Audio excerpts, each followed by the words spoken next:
Shalom saudara-saudara, berjumpa kembali bersama dengan saya dalam kasihnya. Apa kabar kita semua? Saya percaya kabar kita pasti baik-baik saja.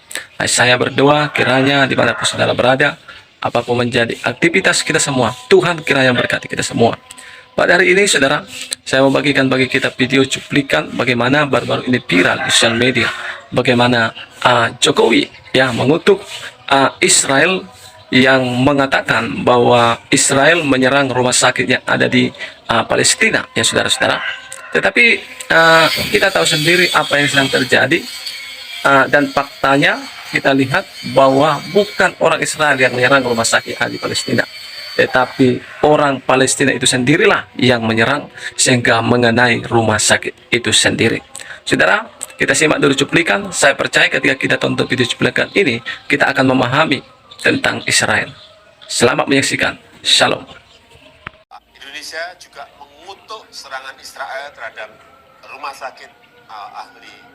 Ini jelas pelanggaran terhadap hukum humaniter internasional. Begini, orang Israel itu mengklaim mereka itu tanah air mereka karena Nabi Musa pernah tinggal di situ 40 tahun. Dijawab oleh orang Arab, Nabi Musa ke situ tuh adalah tersesat. Kalau orang tersesat, bagaimana mengklaim itu tanah airnya? Jadi mengklaim tanah air wisata itu nggak bisa dong. Iya kan gitu. Gitu. Jadi beginilah bahwa sesungguhnya kita sendiri juga berpikir begini, Israel ini kan anak cucunya Nabi Yakub. Nabi Yakub itu namanya Israel, itu Nabi Yakub itu namanya Isra. Makanya surat Isra itu konon katanya surat Bani Israel namanya. Sehingga surat Al-Isra itu di dalamnya adalah berbicara tentang Bani Israel. Makanya suratnya Al-Isra. Namanya Israel itu nama Tuhan. Jadi itulah asal usulnya bahwa bangsa Israel ini adalah suatu bangsa yang punya asal usul turunan. Cuman mereka itu tidak pernah punya tempat tinggal. Tempat tinggal yang dijanjikan oleh Tuhan sebagai the promised land itu nggak jelas di mana tanahnya. Selama dalam perjalanan sejarah bangsa Yahudi atau Bani Israel ini selalu terlunta-lunta dan selalu dinistakanlah. Dari sejak zaman Fir'aun ya mereka dibunuh-bunuhin. Di Hitler ya dibunuh-bunuhin. Di Jazirah Arabia ya diusir-usirin. Yang mengusir orang-orang Yahudi dari Jazirah Arab itu kan Sayyidina Umar. Dihabisin semuanya. Sampai tidak ada sepotong Yahudi pun yang tinggal di Madinah. Semuanya harus keluar. Di Hitler 6 juta digas, dibunuh semuanya itu. Ini bangsa dunia kan melihat Yahudi kan tiba. Jadi berdirinya negara Israel sekarang ini, itu apakah ada kaitannya dengan Yahudi, apakah dengan Bani Israel, ataukah itu ideologi baru yang disebut Zionisme. Nah, Zionisme itu muncul pikiran dari seorang wartawan Yahudi namanya Herzl. Dia bercita-cita ingin mendirikan Zion. Zion itu adalah sebagai tempat benteng, namanya bahasa Arabnya Sohyun, bahasanya Zion. Nah, jadinya Zionisme itu adalah satu paham radikal mereka mendirikan satu negara. Waktu itu negara Arab terbagi, ada yang dijajah Perancis, ada yang dijajah Inggris. Yang dijajah Perancis itu bagian Afrika Utara, ini itu jadi panjangnya, seperti Maroko, Aljazair, Tunisia itu ini. Tapi yang lainnya sampai Irak semua itu, sampai Saudi Arabia, Yaman, semua jajahan Inggris. Nah, Herzl itu akhirnya menemui seorang menteri luar negeri Inggris namanya Balfour namanya. Dia minta belas kasihan bahwa kami suatu bangsa, eksis kami bangsa. Kami tidak sama dengan Armenia, kami tidak sama dengan Kurdi, kami tidak sama dengan Arab, kami tidak sama dengan Egypt, kami ras kami Yahudi. Kami ingin mendirikan negara. Di mana negara yang dibangunnya? Terserah. Kami hanya minta sebidang tanah sekecil apapun. Katakanlah seperti negara Nauru ya. Ya hanya negaranya hanya sekitar berapa kilometer lah, kecil sekali di sebelah sananya Solomon Island ya, dekat Afrika sana, dekat Australia. Ya, sekarang lebih bangkrut negaranya. Itu penduduknya hanya 14.000 orang. Dulu kaya raya, sekarang udah bangkrut lagi. Mereka minta pulau atau apapun, terserah Inggris mana saja.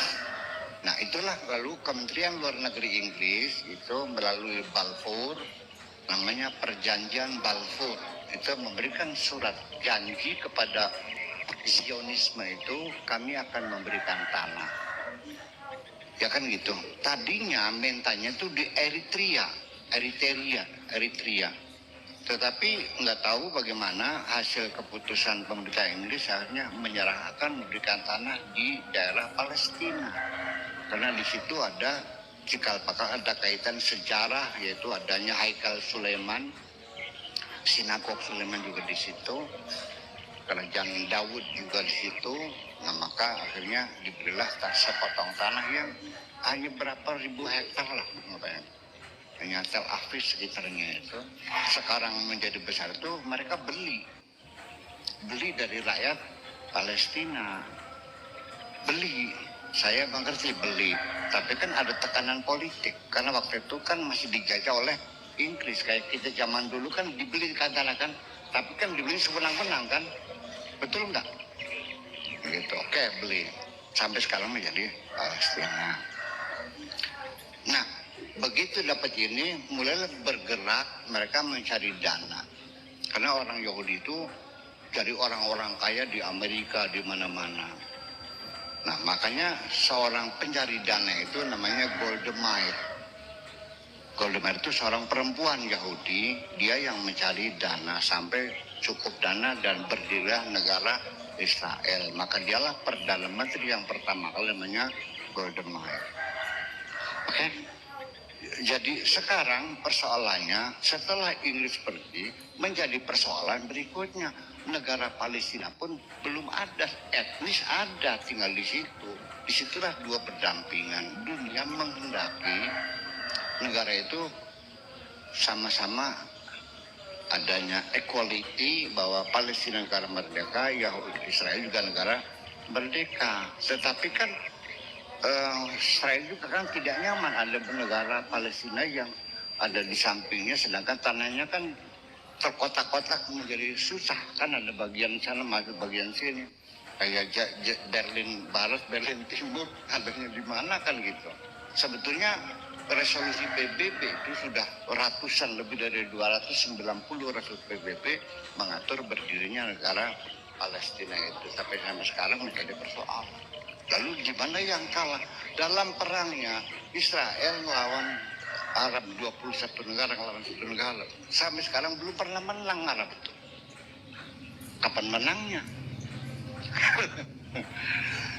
Dan negara Israel itu, ini negara ajaib. Ini seperti sudah ada payung pertahanan.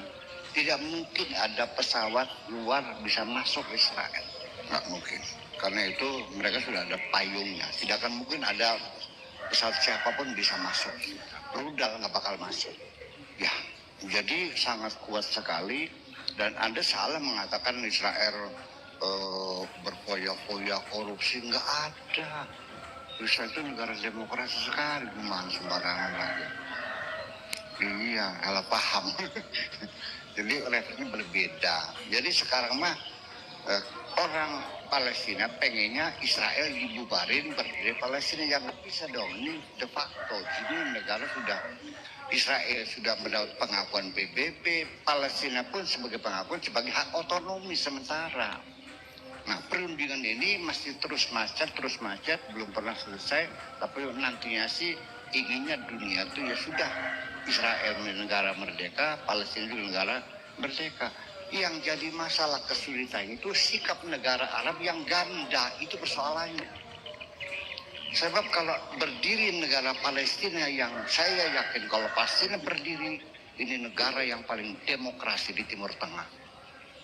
Begitu ada negara Arab yang demokrasi memberi ancaman kepada negara-negara Arab yang tidak demokrasi. Ya persoalan. Jadi ada permain semacam itu. Jadi saya menjadi bingung, jadi komentarnya jadi susah banget ini mah. Ya mudah-mudahan saja Allah kasih hidayah semualah gitulah. Oke. Nah, itulah dia saudara, cuplikan baru saja kita menyimak apa yang dikatakan oleh Kiai Haji Buya Sakum. Setidaknya kita mendapat sesuatu tentang Israel. Bagaimana kita tahu Israel ini adalah bangsa yang diberkati oleh Tuhan. Dan Tuhan pernah berfirman bahwa orang yang memberkati bangsa ini akan diberkati. Dan orang yang mengutuki bangsa ini akan dikutuki, ya saudara. Dan Israel ini adalah juga bangsa pilihan Tuhan. Bagaimana mereka itu berpindah dari tempat yang satu ke tempat yang lain. Karena memang Tuhan sudah menjanjikan bagi mereka tanah Kanaan. Dan begitu banyak orang-orang yang mau menghancurkan, orang-orang yang benci kepada bangsa ini. Tapi sampai sekarang bangsa ini tetap bertahan. Sampai sekarang bangsa ini tetap maju dan hidup, ya saudara. Karena pertolongan Tuhan, ya. Setidaknya kita dapat sesuatu ketika kita menonton video ini. Tuhan memberkati kita semua. Shalom.